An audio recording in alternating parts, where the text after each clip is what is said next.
Exam कब तक होने की संभावना है? एग्जाम अप्रॉक्सीमेटली दिसंबर लास्ट या जनवरी फर्स्ट में हो जाना चाहिए। डेट तो टेंटेटिव है अभी। तो यूपी के जो 75 जिले हैं उन्हीं 75 जिलों में जूनियर असिस्टेंट की ज्वाइनिंग होती है। टाइपिंग में फाइनली नहीं होता, टाइपिंग देने के बाद मेरा फाइनल कट ऑफ में नहीं होगा। और मेरा टाइपिंग के लिए नाम भी नहीं आया था किसी बार। लेकिन अगर टाइपिंग में कोई बंदा बिल्कुल जीरो है, जिसको बिल्कुल टाइपिंग नहीं आती है, और वो अगर फॉर्म भर रहा है, तो क्वेश्चन ये लोग पूछ रहे थे सर क्या मैं सीख सकता हूँ टाइपिंग? फर्स्ट तो ये चीज़ वेरी क्लियर होनी चाहिए कि इसमें टाइपिंग क्वालिफाइंग नहीं है। टाइपिंग में आपको मार्क्स मिलने हैं, जितना आप करोगे उतना आपको मिलेगा। हेलो दोस्तों, स्वागत है आप सभी का एक बार फिर से हमारे इस प्रोग्राम में। आज हमारे साथ में है रंजीत मौर्य, जो कि जूनियर असिस्टेंट है। 2019 में हमारे साथ ही इन्होंने ज्वाइन किया था और सीजीएम कोर्ट में इन्होंने लगभग 2.5 साल तक काम किया है। अब ये एडिशनल कोर्ट में है। आप लोगों के कमेंट्स आ रहे थे कई लोगों के कि सर एग्जाम कब तक होगा, टाइपिंग कब तक होगा, टाइपिंग में अगर बिल्कुल जीरो है तो क्या टाइपिंग अभी भी सीख सकते हैं? तो इन सारे प्रश्नों का ये जवाब देंगे। डॉक्यूमेंट वेरिफिकेशन में कौन कौन से कागज लगते हैं, ये सारा कुछ ये बताएंगे। तो इनसे हम पहला क्वेश्चन ये पूछेंगे कि फॉर्म लगभग लोगों ने भर लिया है, तो इसमें ये बताइए कि एग्जाम कब तक होने की संभावना है? एग्जाम अप्रॉक्सीमेटली दिसंबर लास्ट या जनवरी फर्स्ट में हो जाना चाहिए। डेट तो टेंटेटिव है, अभी कंफर्म कुछ नहीं है। कंफर्म कुछ नहीं कह सकते, लेकिन जो हमारा एग्जाम हुआ था पिछली बार 2018 में दिसंबर में फॉर्म आए थे और 20 जनवरी 2019 में एग्जाम हो गया था। अच्छा, उसके बाद से टाइपिंग में कितना समय लगता है? टाइपिंग भी अप्रॉक्सीमेटली जो हम लोगों का हुआ था, तो जनवरी में पेपर हुआ था और टाइपिंग हम लोगों का मार्च फर्स्ट वीक में हो गया था। रिजल्ट भी बीच में आया, टाइपिंग भी शुरू हो गया, तो अप्रॉक्सीमेटली विद इन 2 मंथ हो गया था। 20 जनवरी 2019 में हमारा एग्जाम हुआ था और उसके बाद से रिजल्ट आने के बाद रिजल्ट भी आ गया इसी बीच, और फिर 10 मार्च को हमारा टाइपिंग टेस्ट था। उसके बाद से 11 मई को रिजल्ट आ गया। तो आप देख सकते हैं कि इसकी जो प्रोसेस होता है इसका, और किसी भी एग्जाम से आप कंपेयर करेंगे तो बहुत ही जल्दी इसके सारे स्टेज जो भी होते हैं सब बहुत जल्दी जल्दी किए जाते हैं। अगला क्वेश्चन हम आपसे ये पूछना चाहेंगे कि अगर टाइपिंग में कोई बंदा बिल्कुल जीरो है, जिसको बिल्कुल टाइपिंग नहीं आती है, और वो अगर फॉर्म भर रहा है, तो क्वेश्चन ये लोग पूछ रहे थे सर क्या मैं सीख सकता हूँ टाइपिंग? फर्स्ट तो ये चीज वेरी क्लियर होनी चाहिए कि इसमें टाइपिंग क्वालिफाइंग नहीं है। टाइपिंग में आपको मार्क्स मिलने हैं, जितना आप करोगे उतना आपको मिलेगा। आपको सीखना शुरू कर देना चाहिए। अभी फॉर्म फिल करते ही आप नॉर्मली सीख जाएंगे आराम से, क्योंकि टाइपिंग में आप इनस्क्रिप्ट जो इजी होता है आप आसानी से सीख सकते हैं। हिंदी और इंग्लिश का आप आराम से टाइपिंग सीख सकते हैं, कोई इतनी बड़ी बात नहीं है। हिंदी थोड़ा सा पेचीदा नहीं पड़ेगा लोगों के लिए? नहीं, नॉर्मल है। हिंदी तो इवन हमें लगता है कि इंग्लिश से अच्छी हो जाती है अगर आप सीखना शुरू करते हैं तो। मैं आपको बता दूं, जब मेरा टाइपिंग हुआ था तो मुझे उस टाइम इंग्लिश तो आती थी, हिंदी नहीं आती थी। और मेरा रिजल्ट आया उसके 10 दिन बाद से ही टाइपिंग टेस्ट था, तो 10 दिन के अंदर मैंने हिंदी टाइपिंग सीखी थी। हाँ, तो फिर अप्रोक्सीमेटली लगभग सब कोई कर सकता है, इतना कोई टफ नहीं होता है। हाँ, तो कर सकते हैं। बस ये है कि आपके नंबर उसमें थोड़े से कम ज्यादा हो सकते हैं, ये हो सकता है। अच्छा, इसमें कट ऑफ कितना जाता है? कट ऑफ रिटर्न में पिछली बार कोई डिक्लेयर्ड कट ऑफ तो था नहीं, जो मेरी नॉलेज में जहां तक है। आपके लेकिन मेरे मार्क्स जो है 100 में 81 थे। हाँ, 81 मेरा भी था।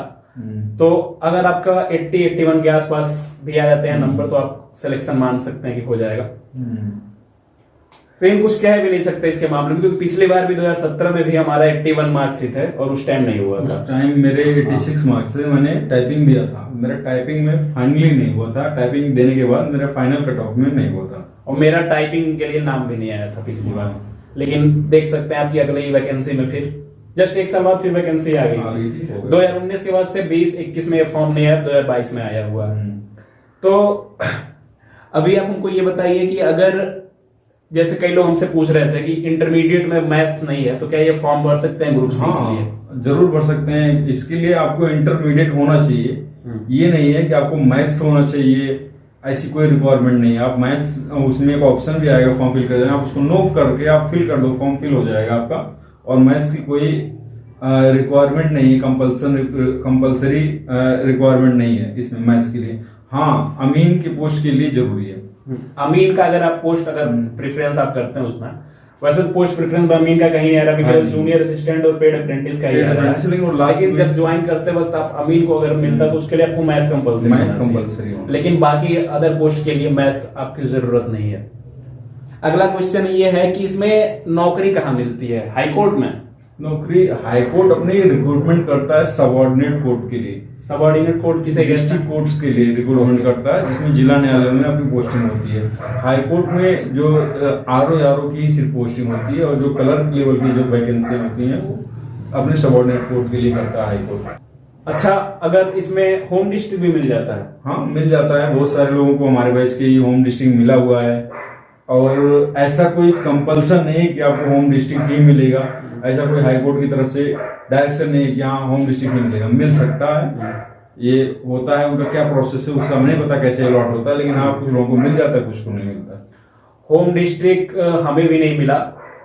ट्रांसफर का प्रोसेस होता है, ट्रांसफर का प्रोसेस कितना समय में इसमें ट्रांसफर का प्रोसेस जिला न्यायिक सेवा नियमावली के अनुसार जो है वो 5 साल तक आप ट्रांसफर के लिए एलिजिबल नहीं होते हैं। 5 साल भी बाद ही अपना एप्लीकेशन आप मूव कर सकते हैं।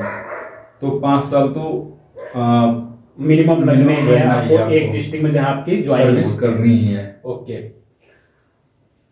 क्वेश्चन अगला हम आपसे ये पूछना चाहेंगे कि इसमें जैसे नोटिफिकेशन में लिख रखा है कि knowledge of Hindi and Urdu, इसमें लोग कंफ्यूजन है कि यार उर्दू तो हमें आती नहीं, हिंदी सबको लगभग आता है, उर्दू का देखो कोई टेस्ट तो नहीं होता। अच्छा, लेकिन नॉलेज होनी चाहिए, क्योंकि आप जब वहां पे जाते हैं कोर्ट्स में, जो हमारी न्यायिक प्रणाली की डेवलपमेंट है वो मुगल काल की है, तो उस टाइम वर्ड्स जो यूज होते थे वो उर्दू के यूज होते थे। जैसे कि आप किसी के पिता का नाम वल्द लिखते हैं, वल्दी, जैसे सन ऑफ को वल्द लिखते हैं। ऐसे बहुत सारे वर्ड हैं जो उर्दू के ही हैं, जो उर्दू डिक्शनरी में ही आपको मिलेंगे। तो वो चीज आनी चाहिए आपको, तभी आप कोर्ट में काम कर पाते हैं। तो नॉलेज जरूरी है, टेस्ट कोई नहीं होता है। जैसे जमानत हो गया, मुजरिम हो गया, मुलजिम हो गया, इन शब्दों का बस मतलब पता होना चाहिए आपको। अच्छा, जो इस एग्जाम का लेवल है कंपेयर टू अदर एग्जाम्स, क्या लेवल है इसका? इजी होता है, इजी टू मॉडरेट होता है, बहुत हार्ड नहीं होता है। आपको अगर थोड़ी सी तैयारी आप अच्छी से करते हैं तो हो सकता है, ऐसी बात नहीं है। एग्जाम टफ नहीं होता है, लेकिन हाँ कंपटीशन हार्ड होता है, ये बात है। एक कमेंट आया था मेरे पास कि सर मैंने इंग्लिश काफी टाइम से छोड़ा हुआ है, तो क्या इंग्लिश अभी 1 महीने में पढ़ के ये एग्जाम क्वालिफाई किया सकता है? इंग्लिश तो अगर आप पहले से आपकी अच्छी तैयारी है तो आप विद इन अ वीक तैयार कर सकते हैं उसको रिवाइज करके।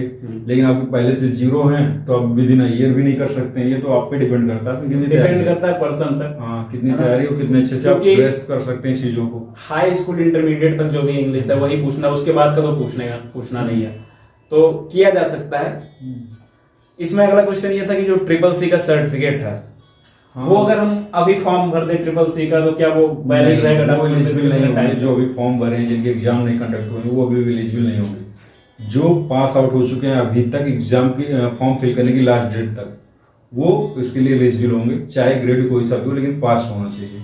अच्छा, वही एलिजिबल होंगे। अच्छा, डॉक्यूमेंट वेरिफिकेशन में जो है कौन कौन से डॉक्यूमेंट लगता है? डॉक्यूमेंट वेरिफिकेशन में आपने जो अपने एजुकेशनल क्वालिफिकेशन दिखा रखे हैं, उसके साथ आपने जो caste, NCC, ex serviceman, NOC, और इसके अलावा आपने जो NCC के साथ स्पोर्ट्स का भी जो कुछ भी दिखा रखा है, आपने फिजिकल हैंडीकैप का जो दिखा रखा है, सारे सर्टिफिकेट्स आपको जरूरी होंगे, कास्ट से लेकर के सारे सर्टिफिकेट। अच्छा, फिजिकली हैंडीकैप के लिए जो है इस जॉब में कोई आरक्षण वगैरह है? रिजर्वेशन की तो ज्यादा मुझे नॉलेज तो नहीं है इसके बारे में, लेकिन हाँ ये है कि ऑप्शन मांग रखा है इन्होंने, तो उसके अनुसार वो रिजर्वेशन आप नोटिफिकेशन में आप देख सकते हैं इसके लिए। हाँ, नोटिफिकेशन में डिटेल दिया हुआ आप देख सकते हैं।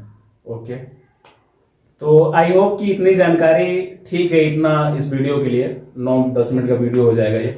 बाकी अगर आपके और भी कोई क्वेरीज हैं तो आप क्वेश्चन कमेंट में पूछ सकते हैं, उसका रिप्लाई हम करेंगे। और दूसरी बात ये कि मैंने टेलीग्राम पे एक चैनल बना रखा है, तो टेलीग्राम का लिंक वीडियो डिस्क्रिप्शन में मैं डाल दे रहा हूँ। टेलीग्राम आप ज्वाइन कर लीजिए, वहां पे आपको इस एग्जाम से रिलेटेड जो भी अपडेट है मैं उसमें बताता रहूंगा। एक मैंने इंस्टाग्राम पे भी पेज बना दिया है, बाबू सरकारी 2022 के नाम से मेरा पेज है, उस पे आप मुझे पर्सनली मैसेज कर सकते हैं अगर आपको कुछ पूछना हो तो। बाकी इस वीडियो के लिए इतना काफी है। थैंक यू वीडियो देखने के लिए, और इस चैनल को सब्सक्राइब करिए, वीडियो को शेयर करिए जो भी तैयारी कर रहे हैं लोग, और तब तक के लिए बाय बाय, थैंक यू।